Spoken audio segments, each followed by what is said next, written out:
नमस्कार, आप देख रहे हैं क्लीन न्यूज यूपी और मैं हूं आपके साथ वैशाली वर्मा। वक्त हो चला है उत्तर प्रदेश से जुड़ी 10 फटाफट बड़ी खबरों का। इससे पहले आप न्यूज को किस जिले से देख रहे हैं हमें कमेंट के माध्यम से जरूर बताएं। यूपी में कोरोना के मामले बढ़े, स्कूलों के लिए योगी सरकार ने जारी की नई गाइडलाइंस। उत्तर प्रदेश में कोरोना के मामले फिर बढ़ने लगे हैं। बढ़ते मामलों के बीच राज्य सरकार की तरफ से स्कूलों के लिए नई गाइडलाइंस जारी कर दी गई है। नई गाइडलाइंस के मुताबिक एनसीआर के नोएडा, गाजियाबाद, मेरठ, हापुड़, बुलंदशहर, बागपत और लखनऊ के स्कूलों में छात्रों, शिक्षकों और स्टाफ के लिए मास्क अनिवार्य कर दिया गया है। ये भी जानकारी दी गई है कि अब हैंड वॉश, हैंड सैनिटाइजर के बाद ही स्कूलों में छात्रों और शिक्षकों को एंट्री दी जाएगी। ऐसे में कोरोना नियमों का पालन हो, इसके लिए सरकार द्वारा सख्ती बढ़ा दी गई है। यूपी के कोरोना मीटर की बात करें तो पिछले कई दिनों से राज्य में कोरोना के मामले फिर बढ़ते नजर आ रहे हैं। पिछले 24 घंटे में यूपी में कोरोना के 226 केस दर्ज किए गए हैं। अभी उत्तर प्रदेश में कोरोना के 1122 एक्टिव मामले बताए जा रहे हैं। यहाँ भी एनसीआर वाले इलाकों में कोरोना के मामले ज्यादा आते देखे हैं। स्कूलों में भी बच्चों के संक्रमित होने का सिलसिला देखा गया है।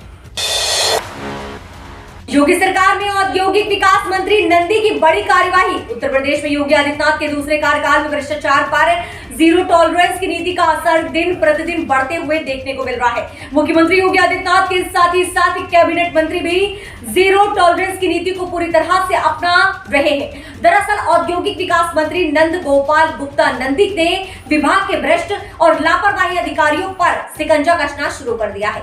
औद्योगिक मंत्री नंदी ने शनिवार को भूखंड आवंटन में लापरवाही और न्यायालय में झूठा शपथ पत्र लगाने के आरोप में नोएडा के तत्कालीन विशेष कार्य अधिकारी नवीन कुमार सिंह को निलंबित कर दिया। कार्यवाही करते हुए मंत्री नंद गोपाल गुप्ता ने कहा कि किसी भी औद्योगिक विकास प्राधिकरण में इस प्रकार के गंभीर कृत्य के लिए किसी को भी माफ नहीं किया जा सकता। इससे पहले भी मंत्री ग्रेटर नोएडा की तत्कालीन वरिष्ठ प्रबंधन नियोजन निमिषा शर्मा को निलंबित किया था। नोएडा के तत्कालीन ओएसडी नवीन कुमार सिंह पर कार्यवाही करते हुए बताया कि नोएडा प्राधिकरण द्वारा भूखंडों के आवंटन के लिए 5 मार्च 2010 को योजना प्रकाशित की गई थी। इस संबंध में प्राप्त हुए आवेदनों में से 2 व्यक्तियों को नहीं बुलाया गया और उनकी धनराशि नियमानुसार वापस कर दी गई। साल 2003 में दोनों आवेदकों ने उच्च न्यायालय इलाहाबाद में रिट दायर की और भूखंड आवंटन की मांग की। यूपी में बंद होंगे अवैध बस और ऑटो स्टैंड, योगी सरकार ने दिया डीएमएसपी को अल्टीमेटम। उत्तर प्रदेश की योगी आदित्यनाथ सरकार ने राज्य में चल रहे अवैध बस, टैक्सी और ऑटो स्टैंड को बंद करने के लिए राज्य सरकार को निर्देश दिया है। राज्य सरकार के निर्देश के बाद गृह विभाग एक्टिव हुआ। असल में गाजियाबाद में स्कूल बस हादसे के बाद अपर मुख्य सचिव गृह अवनीश कुमार अवस्थी ने राज्य के सभी पुलिस कमिश्नर, डीएम और एसपी को सख्त अल्टीमेटम देते हुए कहा है कि वे अवैध टैक्सी, ऑटो और बस स्टैंड के संचालन पर नकेल कसे और 30 अप्रैल तक सभी अवैध स्टैंड हटाकर शासन को प्रमाण पत्र सौंपे। फिलहाल राज्य सरकार के फैसले के बाद उन लोगों की मुश्किलें बढ़ने वाली हैं जो अवैध स्टैंड चलाते हैं, क्योंकि गृह विभाग ने साफ कहा है अवैध स्टैंड संचालकों को माफिया के रूप में चिन्हित कर उनके खिलाफ एक्ट व गैंगस्टर एक्ट के तहत कार्यवाही की जाए। गृह विभाग की ओर से जारी निर्देशों में कहा गया है कि कई जिलों में भीड़भाड़ वाले स्थानों और व्यस्ततम चौराहों के आसपास अवैध टैक्सी, ऑटो और बस स्टैंड संचालित होने की शिकायतें मिल रही हैं। अवैध स्टैंड के कारण न सिर्फ ट्रैफिक जाम होता है बल्कि दुर्घटनाओं का खतरा भी बढ़ सकता है। महिलाओं की सुरक्षा, सम्मान और स्वावलंबन भाजपा सरकारों की प्राथमिकता, सीएम योगी। भारतीय जनता पार्टी के शासनकाल में देश में महिलाओं की सुरक्षा, सम्मान व स्वावलंबन के प्रभावी प्रयास का दावा करते हुए उत्तर प्रदेश के मुख्यमंत्री योगी आदित्यनाथ ने कहा कि मौजूदा सरकार ने प्रदेश में पुलिस बल में महिलाओं की बड़ी संख्या में भर्ती की कार्यवाही की है और पहले के मुकाबले प्रदेश पुलिस बल में अब महिलाओं की संख्या 3 गुनी हो गई है। नारी तत्व की भारतीय अवधारण पुस्तक के लोकार्पण के मौके पर योगी ने शनिवार को कहा कि वर्ष 2014 में प्रधानमंत्री नरेंद्र मोदी के देश की बागडोर संभालने के बाद महिलाओं की सुरक्षा, सम्मान व स्वावलंबन के प्रभावी प्रयास हुए हैं। प्रधानमंत्री ने बालिकाओं की सुरक्षा और सशक्तिकरण के लिए बेटी बचाओ बेटी पढ़ाओ योजना प्रारंभ की। राज्य सरकार ने वर्ष 2019 में मुख्यमंत्री कन्या सुमंगला योजना संचालित की है। योजना के तहत बेटी के जन्म से लेकर स्नातक कक्षा में प्रवेश तक विभिन्न चरणों में 15,000 रुपए की राशि प्रदान की जाती है। वर्तमान में लगभग 12 लाख बालिकाएं इस योजना से लाभान्वित। यूपी में 12वीं पास युवाओं के लिए नौकरी पाने का सुनहरा मौका, 15,000 रुपए प्रति माह मिलेगा वेतन। यदि आप बेरोजगार हैं और नौकरी की तलाश कर रहे हैं तो आपके लिए अच्छी खबर है। ऐसे युवाओं के लिए 26 अप्रैल को लाल बाग स्थित क्षेत्रीय सेवा योजना कार्यालय रोजगार मेला लगाया जाएगा। हाई स्कूल पास 18 से 40 आयु के युवाओं को 12,000 रुपए मासिक वेतन पर रखा जाएगा। इंटर और स्नातक के युवाओं को 15,000 से 18,000 रुपए मासिक वेतन पर रखा जाएगा। सहायक निदेशक सेवा योजना A.K. भारती ने बताया कि सुबह 10:30 बजे से मेला लगेगा। इच्छुक पंजीकृत बेरोजगार मेले में हिस्सा ले सकते हैं। प्रतिभागी कंपनी 70 पदों पर नियुक्तियां करेगी। वाहन टेक्नीशियन के लिए केवल युवा ही पात्र होंगे और इनकी उम्र 18 से 21 वर्ष के मध्य होनी चाहिए। चयनित को 11,000 रुपए प्रति माह वेतन होगा। बेरोजगारी का दंश झेल रहे युवाओं को रोजगार मेले के माध्यम से नौकरी देने की कवायद कर रहे सेवा योजना विभाग के माध्यम से भर्ती का अधिकार मिलने से बेरोजगारों के साथ होने वाली ठगी से निजात मिलेगी। पहले सरकारी विभाग सीधे भर्ती कर लेते थे और किसी को जानकारी नहीं होती थी। सरकार ने भर्ती को पारदर्शी बनाने के लिए सेवा योजना विभाग को रिक्तियों की सूचना के साथ ही पंजीकृत युवाओं को अवसर देने की घोषणा की थी। अगस्त में आदेश के बाद अब इसे अमली जामा पहनाया गया है। संविदा भर्ती की जानकारी भी विभाग के वेबसाइट पर मिल जाएगी। इमरजेंसी ट्रॉमा केयर में बड़ा बदलाव। यूपी पहला राज्य जहां होगी यह सुविधा। यूपी में इमरजेंसी ट्रॉमा केयर में बड़ा बदलाव होगा। घायल व गंभीर मरीजों को जल्द प्राथमिक इलाज मुहैया कराया जाएगा। इसके बाद मरीज को बड़े अस्पताल में रेफर किया जाएगा। लाइव इमरजेंसी मॉनिटरिंग सिस्टम का खाका चिकित्सा शिक्षा विभाग तैयार किया है। प्रस्ताव शासन को भेज दिया गया है।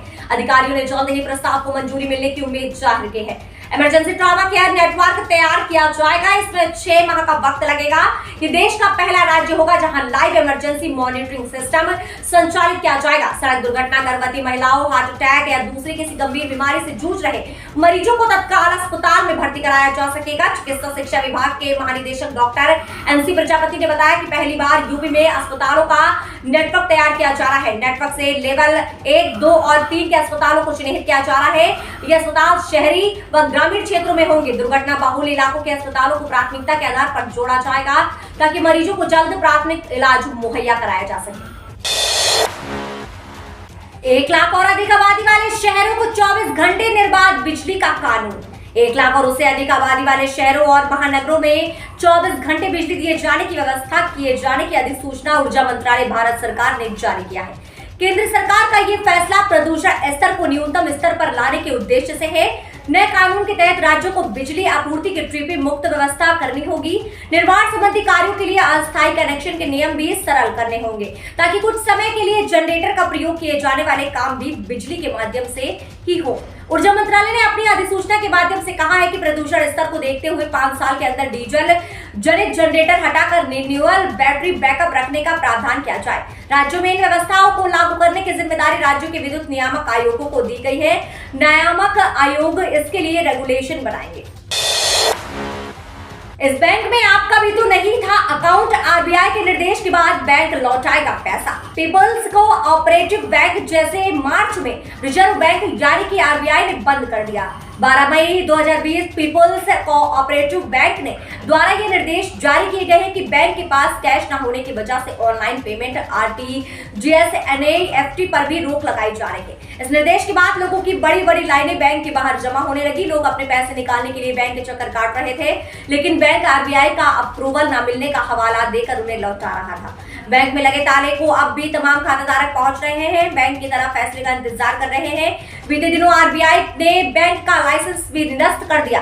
बैंक में 4,139 लोगों के 9.62 करोड़ रुपए जमा है। ये पैसे कब मिलेंगे किसी को नहीं पता।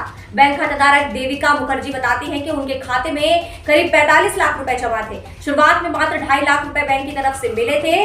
आज तक अभी तक कोई भी पैसा नहीं मिला है। आपको बता दें कि अभी बैंक की तरफ से कोई नोटिफिकेशन नहीं मिल रहा है। ऐसे में खाता धारकों में हलचल मची हुई है।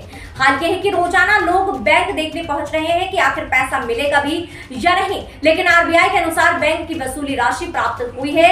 ऐसे बैंक खाता धारकों की कुछ धनराशि दे सकती है। अंत्योदय योजना का लाभ ले ऐसे अपात्रों को इस दर से होगी गेहूं और चावल की वसूली।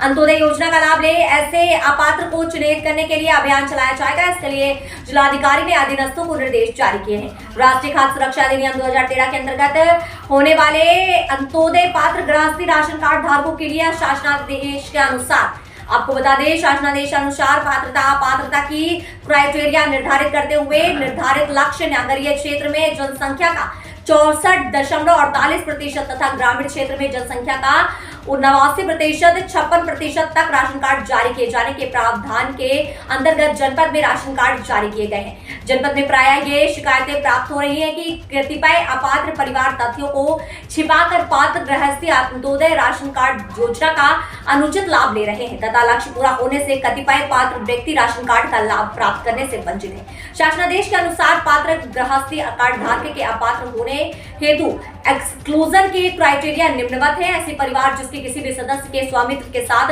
80 वर्ग मीटर या उससे अधिक कॉर्पोरेट एरिया का व्यावसायिक स्थान हो। ग्रामीण क्षेत्रों में ऐसे परिवार जिसके समस्त सदस्य की आय 2 लाख प्रति वर्ष के अधिक हो। नगरीय क्षेत्र में ऐसे परिवार जिसके समस्त सदस्य की आय 3 लाख प्रति वर्ष के अधिक हो। ऐसे परिवार जिनके सदस्यों के पास एक से अधिक शस्त्र का लाइसेंस हो।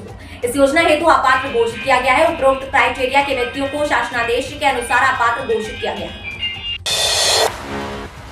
नया express way solar power plant PM Modi ने जम्मू कश्मीर को दी ये सौगातें। प्रधानमंत्री नरेंद्र मोदी रविवार को जम्मू और कश्मीर पहुंच रहे हैं। खास बात यह है कि अनुच्छेद 370 हटने के बाद पीएम पहली बार केंद्र शासित प्रदेश पहुंच रहे हैं। इस दौरान वे राज्य को 20,000 करोड़ रुपए की सौगात देंगे। प्रधानमंत्री पंचायती राज दिवस समारोह में भी भाग लेने जम्मू और कश्मीर पहुंच रहे हैं। इसके अलावा रविवार को ही वे मुंबई पहुंचेंगे, जहां उन्हें पहले नेता आपको बता दें कि इसके अलावा वो रविवार को मुंबई पहुंचेंगे, जहां उन्हें पहले लता दीनानाथ मंगेशकर पुरस्कार से नवाजा जाएगा। सांबा के पल्ली जिले की पंचायत को भी पीएम नरेंद्र मोदी ने 500 किलोवाट के सोलर पावर प्लांट का उद्घाटन किया। इसके साथ ही पल्ली देश की पहली ग्रीन पंचायत हो गई है। यही नहीं, उन्होंने 108 जन औषधि केंद्रों को भी जनता को समर्पित किया। पीएम नरेंद्र मोदी ने किश्तवाड़ जिले में चेनाब नदी पर 540 मेगावाट के हाइड्रो इलेक्ट्रिक प्रोजेक्ट का भी शिलान्यास किया। इसके अलावा ऑल इंडिया आपको बता दें कि इसके अलावा ऑल वेदर कांजीगुड बनिहाल टनल का पीएम नरेंद्र मोदी ने डिजिटल लोकार्पण किया। तो ये रही दिन भर की 10 फटाफट बड़ी खबरें। न्यूज अगर आपको पसंद आई हो तो वीडियो को लाइक, शेयर और हमारे चैनल क्लीन न्यूज यूपी को सब्सक्राइब करके बेल आइकन को प्रेस करना बिल्कुल ना भूलें।